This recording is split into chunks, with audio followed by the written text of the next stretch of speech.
Good day, learners! How are you all doing today? I'm sure you are already excited for today's class. I am Joy from Disciplina Village Binay National High School. Just a few reminders before we start. Please make sure you have your learning modules with you in English. And also, you might be needing a pen and a paper to note significant details from our discussion. At this point, let me introduce to you our most essential learning competencies. Relate text content to particular social issues, concerns or dispositions in real life, and reacting to lay value judgment on critical issues that demand sound analysis and prompt actions. Now, let's start by asking you this question. Among your belongings, what do you think is that thing you can't afford to lose, and why? Well, that seems to be a tough question. But if I am to answer, the thing that I can't afford to lose right now is my phone. Yes, my phone has been a very significant thing to me since I started working because this is what I used to store my files, communicate with my colleagues and students, and sometimes submit necessary urgent reports, especially if my laptop is not around.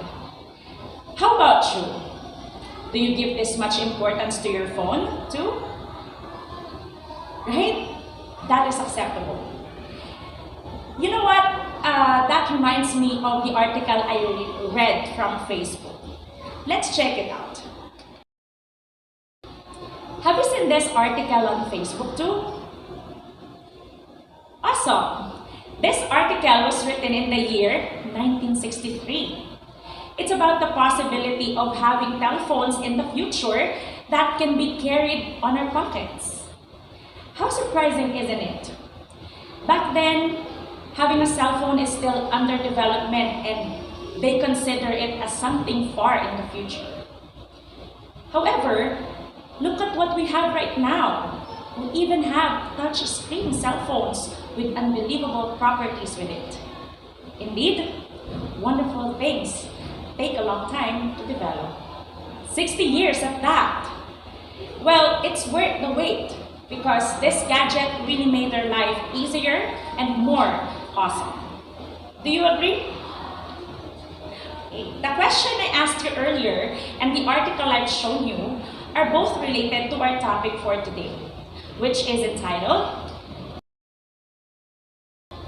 The Telephone by Edward Field. But before we explore the poem, let us get to know first the author. Who is Edward Field? Edward Field was born in Brooklyn, New York on June 7, 1924, and is an American poet and author. He began doing poetry during the World War II. Moreover, he was able to receive the Lamont Poetry Prize. Field wrote many interesting poems, and one of those is entitled The Telephone. Before we proceed, let us unlock first the meaning of some difficult words found in the poem. We have to find the meaning of the underlined words using context clues. Are you ready? Awesome! Let's get it on. Allison was given credit for his outstanding speech. This appreciation made her cry. Which among the choices is the meaning of the word credit? Correct! The word credit in this sentence was used to express appreciation or admiration. Way to go, learners! Here is our next item. Filipino commuters are tangled with the severe traffic, noise, and pollution. What is the meaning of the word tangled? Perfect! Tangled means someone is experiencing a problem or confusing state of condition. Let's now proceed to our third word. Tokyo's eyes sparkle when she saw Rio, and Rio responds with a lively smile. Tokyo and Rio are both characters from the hit series Money Heist. So, what do you think? Wow, you got it right again. When our eyes are sparkling, that means it looks lively and bright, full of love and happiness. I just missed the movie right now. Next, the pills she took made her drowsy, causing her to feel relaxed and ready to sleep. Drowsy means... That is correct. Feeling drowsy is the same as feeling relaxed and being ready to sleep. Let's go to our last vocabulary word.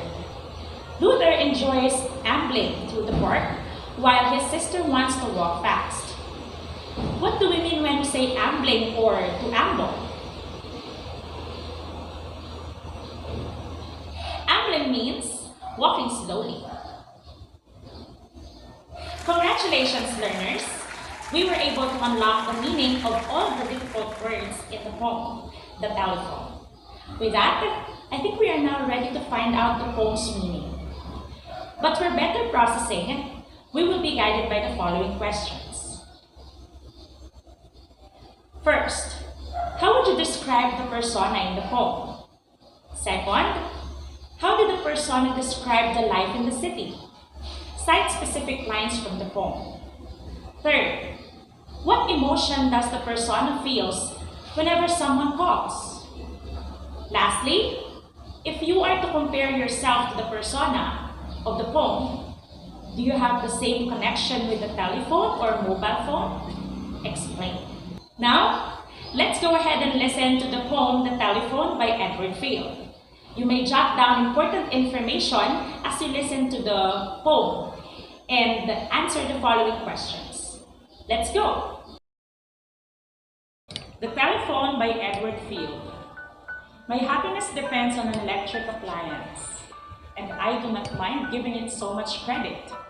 With life in this city being what it is, each person separated from friends by a tangle of subways and buses. Yes, my telephone is my joy. It tells me that I am in the world and wanted. It rings, and I am alerted to love or gossip. I go comb my hair, which begins to sparkle. Without it, I was like a bear in a cave. Drowsing through a shadowy winter, it rings and spring has come. I stretch and amble out into the sunshine, hungry again as I pick up the receiver for the human voice and the good news of friends. Were you able to understand what the poem is about? Great! Let us answer now our processing questions one by one. First, how would you describe the persona in the poem? We can say that being in contact with others over the phone brings the persona comfort and joy. The phone is a representation of connection and communication, and when it rings, it gives him a feeling of purpose and belonging. How about our second question? How did the persona describe the life in the city? Cite specific lines from the poem. The line, with life in the city being what it is, each person separated from friends, expresses that life in the city is so busy that people tend to be apart from their loved ones, having no time to bond with them. Third question. What emotion does the persona feels whenever someone calls? The narrator describes how he enjoyed gossiping and staying in touch on the phone because it helped him feel connected to other people. It seems the telephone gave him such pleasure that he changes from feeling like a solitary bear, hibernating, to a person enjoying the spring sunshine when it rains. As he explains, without it, I was like a bear in a cave. This wonderful invention fulfills the promise of allowing him to communicate with other people through his inanimate object by enabling him to hear the human voice and the good news of friends. And for our last question, If you were to compare yourself to the persona of the poem, do you have the same connection with the telephone or mobile phone? Explain. If I am to answer this, I can say that the persona and I are somehow the same, in the sense that I admire the power of phones that they can make us feel closer to the people we're talking to, even though we're apart. However, it doesn't excite me whenever my phone rings. It's like a normal thing for me. Unlike the persona who loves to hear his phone ringing. How did you find our lesson for today? Very well. I enjoyed reading and analyzing the lines too. So before we end our learning engagement today, let me leave these takeaways that we learned from the poem, The Telephone by Edward. First, the poem is a commentary on the invention of the telephone and how it connected people who were isolated by their city living conditions. The theme of the poem is self-identity and happiness through an object in one's life. The telephone has been a lifeline for many of us. It becomes a way of getting help that we depend on to lead our life in a satisfactory way. For many people living on their own, the phone is their lifeline to the outside world. I'm happy that I was able to capture interest and share new learnings today. Before we end, we would like to thank our technical support team from Disciplina Village Binay National High School and our grade 9 LST leader, Jeannie, for the topic reference, and for their contribution in making this learning engagement possible. This has been Ma'am Joy, and see you again next time. Stay safe and enjoy the rest of